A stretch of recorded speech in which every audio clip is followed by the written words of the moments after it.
Hello everyone, it's Chris Ward again with the CBT Nugget series for ITIL Foundations, and today we're in the last of the processes, and that is continual service improvement. To kick us off, I have a little story to tell you about when I was traveling once, and I was out in the Middle East, and I got a chance to go to the Dead Sea. Now, if you've ever been there, it's kind of fun. You literally go in, and no matter how much you try to sink, you can't, because of all of the minerals and the salts and the things that are in there. You're just buoyed up, and you just kind of can sit in the water. It's kind of fun.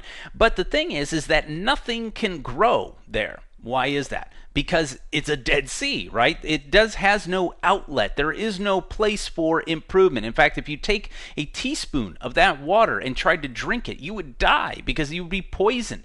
So there is no life. There is no growth in that area. So if you stay stagnant, you're not going to grow, which is why in the IT service industry, we need to constantly be looking for things that we can do to improve so that way we are growing and we're not getting stagnant. Imagine if you lived in a universe where nothing ever needed to improve. It was just completely stagnant. All the businesses, all the technology pretty much stayed the same. That'd be a pretty boring place, wouldn't it? And that's why in IT service management, we recognize that there is always a drive or a need to improve upon how a service performs. Maybe it could be something as simple as maybe cutting your costs down a little bit, maybe providing a better service to your customers, which makes customers happy, which then means that they continue to be your customers. You see where I'm going with this, right? Continual service improvement is something that is hugely important to our service management. Now, there are three things that we're going to be covering here. We're going to talk about the 7-step improvement process. We'll talk about the Deming cycle and the CSI approach, which is the continual service improvement approach. Believe it or not, from an exam perspective, even though I think this is one of the more important of the life cycles, this is something that you're only going to get maybe a few questions here or there, and we're going to make sure that you know the information you need to know. I think that continual service improvement is one of those areas that we kind of relate to, I think, both as human beings, but also as managers, in my case, project managers and things like that, because personally, we always want to improve upon ourselves. In fact, this morning I got up and I went and I did my workout and I ate my healthy breakfast because I want to improve myself. I want to lose some weight. I want to gain a little bit more strength. Now I've been sick for a little while, and so I want to improve myself. And so we want to continually do that. It's not like a one-time hit and then you're done. And so with continual service improvement, you can see the purpose that we see on page 35 is all about increasing efficiency, maximizing effectiveness, optimizing. All of this is dealing with the cost of your services, also making sure perhaps your processes are healthy and they're working well. You can always do things better, right? It might be hard the first time because you got to follow a whole bunch of steps, and then you realize maybe I don't need this step or that step. We can take that out and make it that much quicker, that much more effective. Now, the way that we do this typically is going to be with something called Kaizen. Kaizen is a Japanese term that means continuous improvement, and it's been around for a long time, and Kaizen is all dealing with the small little step-by-step improvements. Now, does that mean you never make any big improvements? No, not necessarily, but consistently what I have found personally, and I think most of you would agree, it's the little small things that you improve that make things get better. Because if you think about it, when we were talking about our example here of James and Jeremy opening up their coffee shop and then deciding to add a wine bar to it, I mean, think about this. This is big, right? This is a big improvement, where in this case maybe we're going to add a few more chairs, right here. Of course, I'm not Amber drawing, so here's another chair right there. We're adding a couple more chairs. Well, those are small improvements that we might do to the business. And the same thing could be said of something like maybe a software application,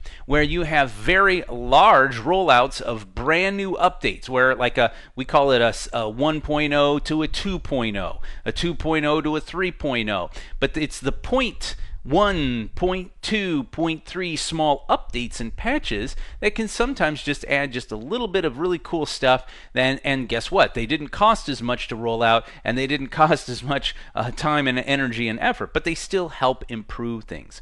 Another thing to remember is IT governance. Now, don't forget, governance is basically where you define the expectations, you assign power. This is where you're going to verify performance, maybe have a check mark saying, hey, have we done everything that we're supposed to do? We need to have some sort of framework. Now, there is, of course, the giant enterprise governance that we talked about, which is basically the framework for not only your corporate governance, but also your business management aspects of your organization. That's going to be the big, huge picture of things. Then you had the corporate governance. Now, corporate governance deals with things that are more, I don't want to say this wrong, but it's kind of ethical and the moral things, and we're doing the right thing, the legal thing. That's where Sarbanes-Oxley came out of. Remember, SOX came out in around 2002 because all the giant corporations, the banks, they were messing up. They were doing really bad things, including Enron, which was primarily one of the big reasons to do it. And then there's IT governance. That's the leadership and the org structure within our IT department, and this is where the board of directors and the executive management, they're going to put in place the rules and the regulations, the framework for your IT department and your IT services. So remember, this is you just remember it's governance, but it's dealing with the IT department and IT services. Now, the CSI register, don't forget this. If you see this in a small lit room after spending a large amount of money to answer questions on a computer screen, what they're dealing with here is the database or the record of the improvement opportunities. Now, these can be small, medium, large. You could have something as simple as just the scope, the cost, and the impact, or it could be something like the risk included. It could have benefit cost ratios in that. And all of this is going to help you prioritize what you're going to work on. This is, by the way, part of the SKMS. So everyone remember SKMS? Anyone? Yes, you there in the back? Yes, that's right. It is the Service Knowledge Management System. It is the big database of everything we need in order to get our service provider, or as the service provider, to make sure that we have all the necessary information that is important to us so that we can utilize it. And that's where we can integrate with things like problem management, change management, all those kind of things. One of the gurus of quality management and quality improvement was this gentleman right here, Dr. William Deming, or W. Edwards Deming. And Dr. Deming came up with a whole bunch of things to help us improve or make it more quality, as we would like to say. In fact, one of the things that he did was, of course, the 14 steps of TQM, Total Quality Management. Make sure that you're getting things where they need to be instead of just going, oh, it's okay, this is good enough. No, he said it's not good enough. We want to make sure it's the best that it can be. And part of that, and something that everyone really knows, is the plan, do, check, act cycle that Deming came up with. It's actually based on Stewart's work, but Deming was the one that kind of refined it and put it into the model that we see and utilize today. You basically start off by making sure you plan, then you do, then you might need to check on the progress. You might need to act on something if it's out of alignment, and then maybe make some plans again to fix that, or maybe plan the next iteration in your improvement plan. Now, in the ITIL environment, we have the 7-step improvement process. The first thing that you're going to want to do is take a look at how you identify the strategy for improvement. You need to have a strategy. This is the why are we doing. And then remember those 3 statements that we're talking about, that you can't control what you can't measure, and those kind of things. Well, you obviously, one of the last is you can't measure what you can't define or you haven't defined. So you need to make sure you define what it is you're going to measure. Is it going to be the response time for a service call? Is it going to be how quick you can download files over through your file sharing program? I mean, what is it that you're going to measure? Then once you've done that, you're going to gather the data, and then you're going to process the data. Remember, data, when we're talking about the DIKW, how data moves to information, information to knowledge, and knowledge to wisdom. Well, when you have data, to get it into information, you need to process. Just think about that. That's processing the data and turning it into information. Once you get that, then you can analyze the information and data and say, oh, okay, based upon this information, we probably should do X, Y, and Z. And so you present and use the information in that, it could be a meeting, it could be a change meeting that you're having with your change control board about, hey, we need to do this, or we need to do that. Maybe you're going to go into service strategy and say, let's think about maybe how we can add this feature set to our service, whatever it is. And then, of course, the last step number 7, is to, of course, implement improvement. If you watch TV at all, you probably are familiar with the CSI team, right? Criminal Scene Investigators, right? And they've got them in Miami and LA, but one of my favorite, of course, is the New York one, mostly because Gary Sinise, I think, is one of the best actors out there, and I love the fact that it's in New York, and I kind of like New York. But the CSI approach, if you think about it and watch the show, they always approach things at sometimes slightly different angles. They look at things different than a normal person would. They know what's underneath going on into a criminal scene and a criminal's mind.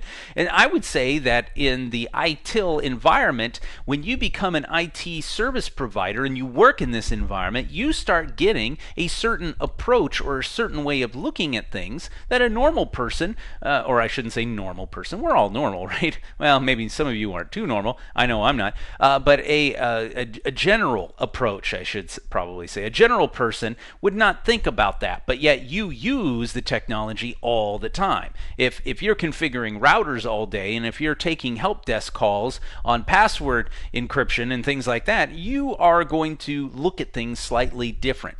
Well, ITIL says that there is an approach by which we want to improve our IT service product. Okay, so the IT service management process is going to be something like this. You start off with, and by the way, in the small Willet room, you might need to know these, and especially the order that they come in, okay?